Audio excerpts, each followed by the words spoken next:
Happy Independence Day to my colleagues across the pond. It's the 4th of July. I've decided to put all that tea in the harbour stuff behind us. I'm doing a special feature this week about developments in US privacy law since our last video. We're also going to look at Meta's Pay or OK DSA dismay. They could get a 10% fine under a new commission investigation into their pay or consent policy. And Grindr has lost another appeal, and it owes $6.1 million in GDPR fines around special category data. Very important case. This is the Privacy Corner. I'm Robert Bateman. A big thank you to Privado AI for their support. So first up, the US of A very interesting jurisdiction if you're interested in privacy law. I never thought I'd say that back in 2017 when I first started taking an interest in such things. 2 new states have given effect to their comprehensive privacy laws. That's Texas and Oregon. Now, Texas is probably the more interesting of these 2 states. It has a very broad criteria for applicability. So first of all, look at this first provision here if you're watching. A business that conducts business in Texas or produces a product or service consumed by Texas residents. This is different from the normal way these laws are targeted, although Oregon's is also different. Consumed by residents, not targeted at residents. So I think quite a few businesses could be caught out by this law without really realizing. Also, it applies to everyone unless you're exempt, including small businesses, but they only have one rule under this law. They cannot sell sensitive data without consent. So any business operating in Texas in this way cannot sell sensitive data without consent. Larger businesses have a lot of obligations. They are the normal kind of privacy rights stuff, and also some privacy policy disclaimers that are unique to Texas so far. Now, Oregon, it has the more traditional way of targeting and applying to businesses, the large number of consumers you have to process personal data about, but it also has this quite broad language here.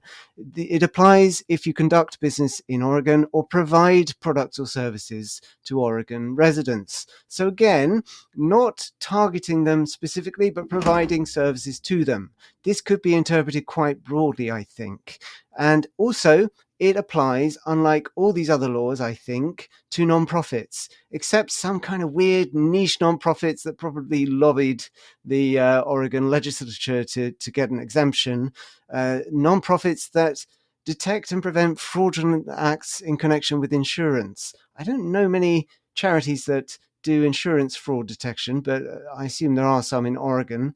And also provide programming to radio or television networks. So I guess that's NPR or something like that in the US. So Colorado, across the country, has also given effect to a provision in its privacy law around universal opt-out mechanisms. So back in January, the Attorney General chose from a list of 3 shortlisted protocols that would be enforced under this law. It selected only global privacy control, rejecting applications from opt-out code and opt-out machine. So this means that businesses subject to the Colorado Privacy Act now have to process and respect GPC signals. And the Colorado Attorney General recommends you look at the GPC's own implementation guide, which I've linked to in the newsletter if you want to know how to do that. And finally, on the US, the American Privacy Rights Act, a very rocky road towards possible enactment of this draft law. It was due to be marked up at a House committee on the 27th of June, but everyone was sat down waiting for this committee to take place, this markup, and it was cancelled at the very last minute. Now, the bill had already been sort of narrowed down a bit.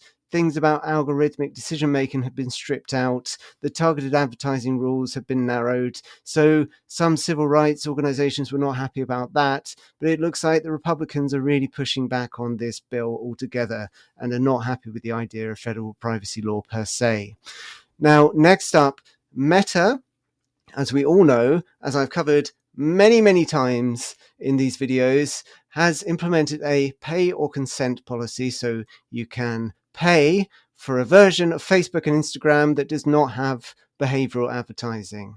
And many institutions are upset about this idea, including now the European Commission, which has opened an investigation against Meta under Article 5.2 of the Digital Markets Act, well, alleging that they violated that provision.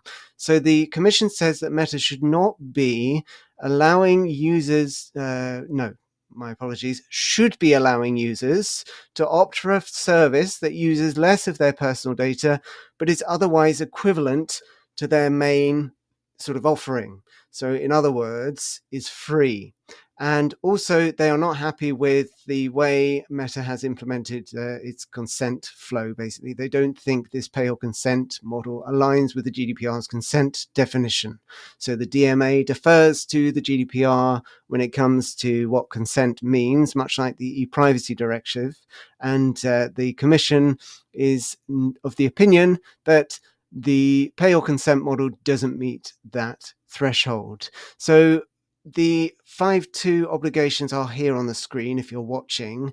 Gatekeepers, which includes Meta and a few other big online tech giant type platforms, must not combine data from across their services about users without consent. This is what the Commission is getting at here. It's about the combining of data, which is how Meta's ad targeting process works. And again, consent has to be GDPR grade. So the fines under the DMA are absolutely eye-watering. They make the GDPR blush, up to 10% of total worldwide turnover for violating Article 5, and up to 20% for repeated violations. So it could be a very big deal, mostly because actually it's much easier, it seems, to impose a DMA fine than it is to impose a GDPR fine in these sorts of contexts. There's no one-stop shop. There's no, back and forth between various DPAs. This hasn't been done yet, of course. This is a pretty new law, but pretty high stakes for Meta here. Of course, we know the EDPB is also upset about the pay or consent idea, and they came up with this opinion targeted at the invented category of company, large online platforms. But again, getting a GDPR fine is harder, it appears, than a DMA fine. So those who do not like this new policy of Meta's should be encouraged that the Commission is taking this action. The whole thing has to be wrapped up within 12 months, and that's from March 2024, which is apparently when this investigation was opened. Of course, Meta will push back, as is their right, but it's less likely to be tied up in lots of back and forth than under the GDPR. Next up, and finally, the Oslo District Court has upheld a ruling by the Norwegian Privacy Appeals Board, which itself was upholding a decision by the Norwegian DPA against Grindr. So this is a long-running case. It started in 2020 with a complaint from the Norwegian Consumer Council all about how Grindr does ad targeting. And Grindr pushed that to the appeals board. The appeals board upheld the DPA's decision. It went to court, and Grindr could appeal that court decision as well, so send it even higher up the chain. Eventually it might get to the CJEU. However, this decision actually implements a very important CJEU ruling. Now, first of all, just to explain the main allegation here, the app comes with various SDKs, APIs included, that the consent flow was somewhat lacking, according to the Norwegian DPA. So no proper consent here, allegedly. And Grindr was sharing data about its users to 13 other companies. Those companies were in turn sharing the data with, in total, 170 other companies. And those companies were sharing that data with 4,259 companies. So you can see how the data kind of goes down the ad supply chain and ends up being in the hands of a lot of different vendors and publishers and so on. Now, the the nub of this case is around Article 9 of the GDPR, because the Norwegian DPA said this is special category data. The mere fact that someone is on Grindr reveals something about their sex life or sexual orientation. Grindr denied that, but then the court, the CJEU, came out with this ruling in OT last year that basically came to the same conclusion. You can infer special category data from regular old personal data, and that is what the allegation is here.